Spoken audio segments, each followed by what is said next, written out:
Paman, kami 5 bersaudara, sama-sama telah menikahi Drupadi. Awal cerita kita masih diperlihatkan pada semua penghuni istana yang dibuat terkejut oleh pengakuan Pandawa karena telah sama-sama menikahi Drupadi. Sadar dengan apa yang dilakukan Pandawa adalah sesuatu yang tidak bermoral, tawa Sangkuni menggema di tempat itu, sehingga Bisma yang sebelumnya membanggakan kebenaran yang ada pada Pandawa seketika dibuat murka. Bisma kecewa dengan apa yang telah dilakukan Pandawa, kemudian pergi meninggalkan tempat itu tanpa menoleh lagi pada kelima cucunya. Hastinapura dan ajarannya. Tidak benar. Dan kalian 5 bersaudara telah membuat kekacauan ini, Yudhistira. Satu persatu orang meninggalkan Pandawa tanpa mau mendengarkan penjelasan dari mereka. Melihat Pandawa kini diacuhkan Bisma, membuat Sangkuni tersenyum penuh arti kepada Duryudana, seolah keberuntungan dan juga kesempatan masih berpihak pada mereka. Di kamarnya, tawa Sangkuni masih belum bisa berhenti, mengingat apa yang telah mereka lakukan selama ini pada Pandawa, yang mana Pandawa selalu mendapat perlindungan dari kakek mereka Bisma. Akan tetapi kali ini, hanya dengan satu kesalahan, Pandawa akan membuat Bisma berdiri paling depan untuk menentang Pandawa. Sehingga keponakannya Duryudana hanya perlu menunggu Bisma menyelesaikan semua. Hari ini hanya dengan satu kesalahan telah menghancurkan semua perbuatan baik mereka, Paman. Semua itu akan diselesaikan oleh orang tua yang satu itu. Sekarang Bisma akan mengumumkan batalnya Yudhistira sebagai pangeran mahkota.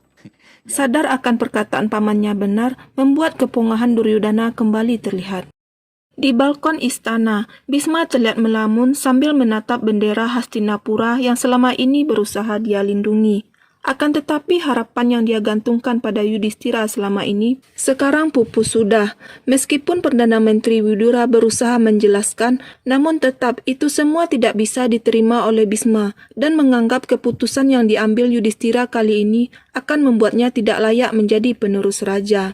Keputusan para Pandawa itu ada banyak alasan di belakangnya. Lalu apa bedanya dengan sekarang? Dan Hastinapuraku pun akan hancur. Sama sekali tidak mengharapkan ini dari seorang Yudhistira.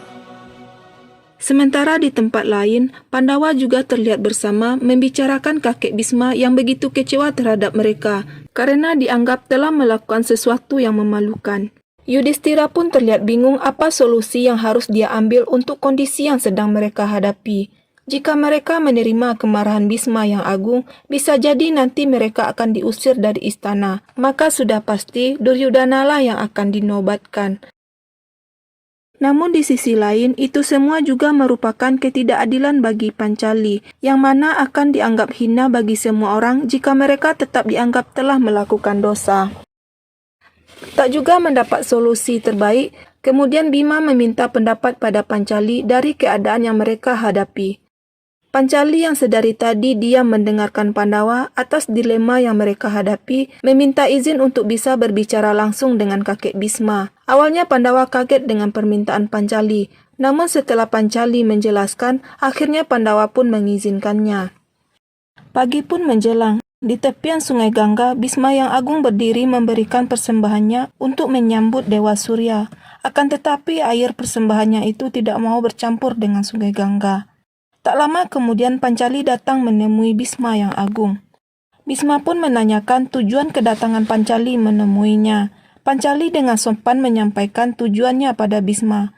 Namun Bisma masih belum bisa menerima tindakan yang dilakukan Pancali dan juga Pandawa. Apa maksudmu datang ke sini? Apakah memecahkan masalah para pendosa dengan menunjukkan cara memurnikan diri sendiri bukanlah kewajiban dari seorang yang benar sepertimu? Dosa yang telah dilakukan oleh kalian, jalan apa yang bisa kutunjukkan untuk bisa menebusnya? Bisma menganggap karena dosa besar yang mereka lakukan, Hastinapura lah yang dihukum untuk itu, sehingga air persembahan yang Bisma berikan tidak diterima lagi oleh Dewa Surya.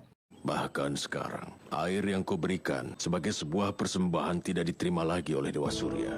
Sedih dengan anggapan kakek Bisma pada mereka, Pancali pun membalas dan mengatakan bagaimana jika persembahan Bisma tidak diterima bukan karena Pandawa, melainkan dikarenakan oleh Bisma sendiri yang meragukan kesucian dari keputusan Pandawa. Mendengar perkataan Pancali, Bisma terkejut dan terdiam. Kau bilang karena perbuatan kami yang tidak benar, maka persembahanmu pun ditolak. Tapi kakek, bagaimana kalau ternyata dengan meragukan kemurnian dari para putra Pandu, kaulah yang membuat kami berdosa? Seketika itu Pancali pun berdoa pada Dewa Surya agar mau menerima persembahan air jika dirinya dan Pandawa tidak melakukan perbuatan dosa. Kalau aku dan para suamiku ternyata sepenuhnya tidak bersalah, maka terimalah persembahan ini, Dewa Surya. Dan kemudian dari ujung tangan Pancali, akhirnya air itu pun jatuh dan bersatu dengan Sungai Gangga.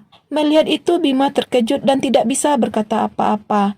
Sebelum pergi, Pancali pun memohon pada Bisma agar tetap mendoakan semua suaminya dengan uraian air mata. Aku punya permintaan, kakek. Jangan membuat para putra Pandu itu hilang dari doamu.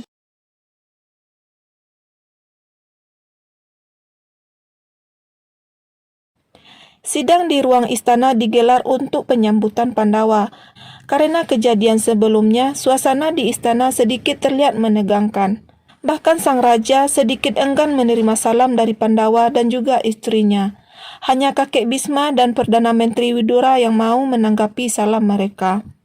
Kemudian Yudhistira pun mengungkapkan pada raja tentang posisinya yang masih sebagai pangeran mahkota. Karena dia masih hidup, maka penobatan Duryudana sama sekali tidaklah sah.